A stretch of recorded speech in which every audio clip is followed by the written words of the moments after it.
I know what's gonna happen. I know it. I'm gonna get it out of the way. I got the new Children of Bodom, and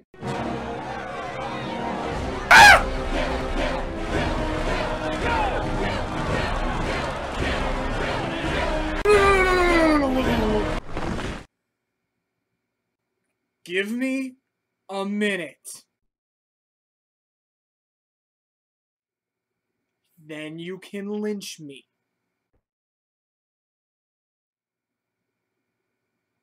Thank you.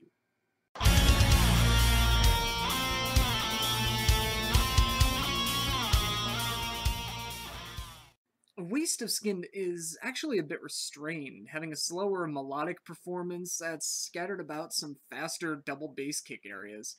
This works very well for the band. It immediately recaptures the spirit of the old Children of Bodom albums, especially Hatebreeder. There's a subtle darkened atmosphere to the music, which the keyboards do add to a bit.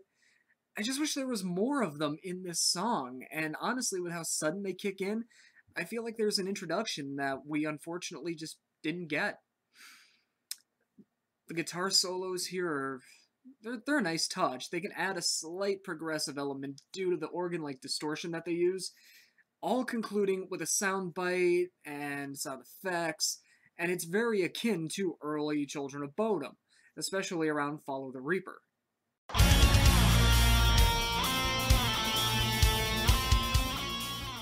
Scream for Silence is another slower track, but damn is it infectious. The vocals are really the only aspect with energy, while the rest take on a dismal, almost nightmarish carnival vibe, with the others kind of performing in a state of time suspension. Not maybe suspended animation would be the proper way to refer. I don't know. Not sure exactly how to explain it, but it sounds slowed down, kind of involuntary, but it works. It really works for the atmosphere, and it sounds great. The guitar solos are very suiting and a nice throwback to an early rock influence. The later lead chords, however, seem to be missing something. About two-thirds of the way through the song. It's actually kind of weird. It's as if they're missing a note, and even just the supporting background guitars entirely. It fuels the nightmarish trait and works from an atmospheric standpoint, but just doesn't sound as good as the richer main verses from earlier. It's a little offsetting, but in the end, it's still a good song, and even that aspect is worth going through.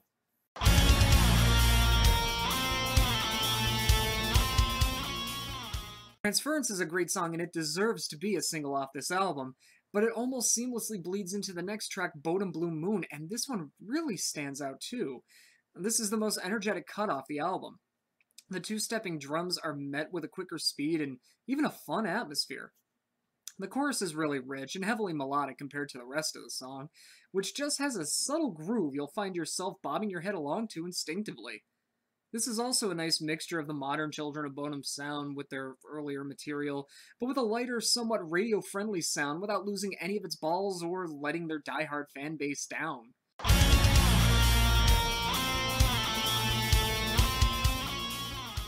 The only song some fans may be put off by is Dead Man's Hand on You, and that's due to the clean singing. No, really, there's clean singing on this song. The music is very somber, with clean guitars, and even an effect on the keyboards that sounds like a rich, genuine piano performing it. There are some additional keyboard effects that sound like a ritualistic harmonization in the background, and it really does add to the atmosphere of the song, especially in those slower passages. The music does pick up in gradual spots to get harsher and louder, and introduces the raspy vocals again, but those dreary, slower-paced moments feature the singing, and it just comes off more like you're listening to an In Flames song than anything else. The pace shifts to a trudging one for the chorus, with brief harmonization in the brief harmonized harsher shouting.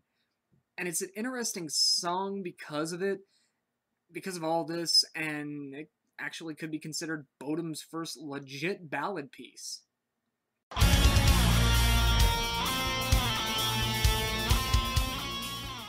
Past few albums had Children of Bodom fans divided, and it's understandable why.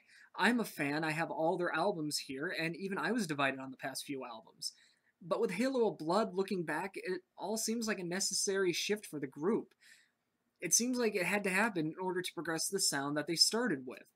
Halo of Blood takes what they learned from the modern releases, such as the highly melodic riffs and even the kind of production values that seem to just make the bass guitar largely absent.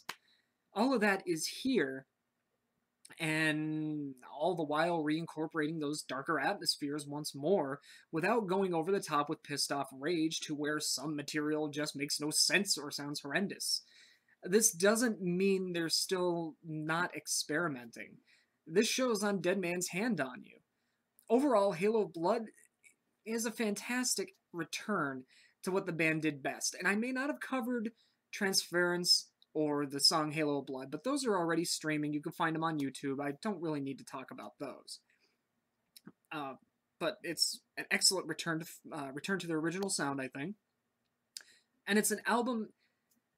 It's not going to win Album of the Year. I do not see this being one of those kind of albums, but it sure as hell will win over the hearts of many fans who thought this version of Children of Bodom was pretty much dead.